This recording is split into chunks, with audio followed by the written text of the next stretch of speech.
From the horrifying moment in February 2012, when Donna Whitner learned her 14-year-old son had been shot in the head at a sleepover with 7 other teens in this house in rural Washington Parish, she has not trusted the investigation. My son was murdered.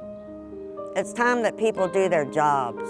Washington Parish Sheriff's detectives found Brett Whitner had been shot in the head, behind the right ear, with a long-barrel 22-gauge rifle nearly as long as his arm. There's no way possible that Brett could have pulled the trigger on that gun, especially being shot execution style.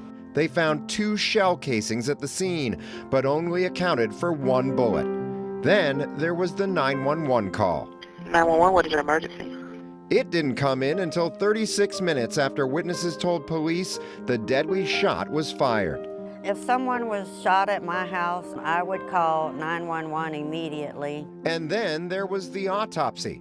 It was done 3 days after the shooting by the current coroner of St. Tammany Parish, Dr. Christopher Tape, back when he was a private pathologist.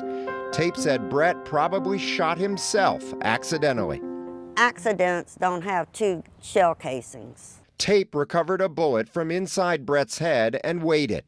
It weighed almost as much as a whole bullet. Less than 10% of it had broken off. Now, during Brett's autopsy, Tape and his team peeled back his scalp and reported finding the bullet lodged in a hole in his skull here, above and in front of his left ear.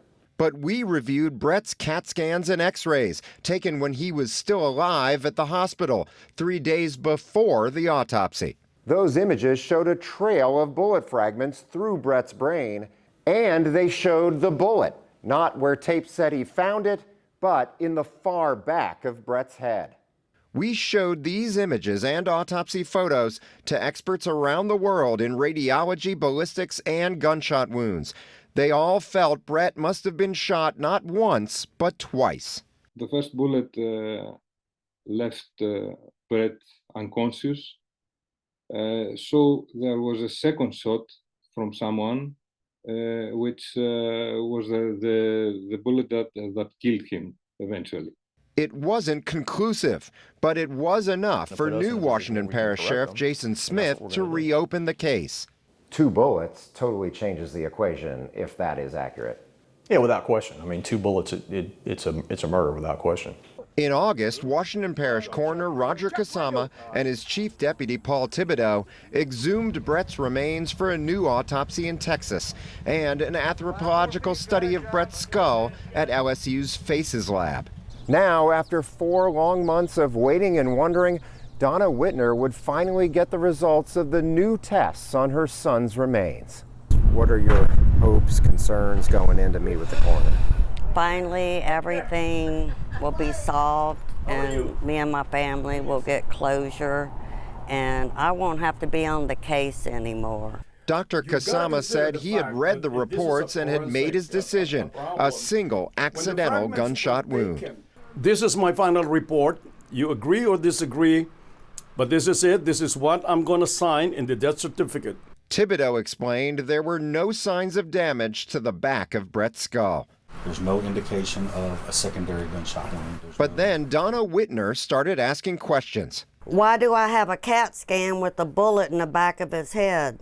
The pathologists have all reviewed it. We've had multiple pathological agencies review it, and they all agreed with the same assessment. Our experts also had unanswered questions. First, how did the bullet travel from here under Brett's scalp to here while he was still alive, and then end up back here 3 days later at the autopsy? Thibodeau offered a theory. With a person being moved and a projectile being under the skin, it is possible for it to migrate. But retired neuroradiologist Dr. John Spar disputes that. No, I can't believe it would migrate back like that underneath the scalp. The scalp is tightly adherent to the skull, and for something just to do it under gravity because he happens to be laying on his back, it just doesn't sit with what I know. The second unanswered question, what about all those bullet fragments visible in the CAT scans and x-ray images? Our ballistics expert used a formula to calculate that those fragments were way more than what was missing from the recovered bullet, and could have even added up to a whole other bullet. The fact that they said there's almost a full bullet, but there's all these bullet fragments, it just doesn't go along with a single bullet. But the new examinations found no bullet fragments with Brett's remains. Dr. Kasama said the evidence might have been lost. And in the process of transporting the body, examining the body, those fragments could have been washed, taken away, and that's why when it was taken, you could not see them. Eventually, Kasama came to admit he wasn't so sure anymore and kept Brett's manner of death as undetermined.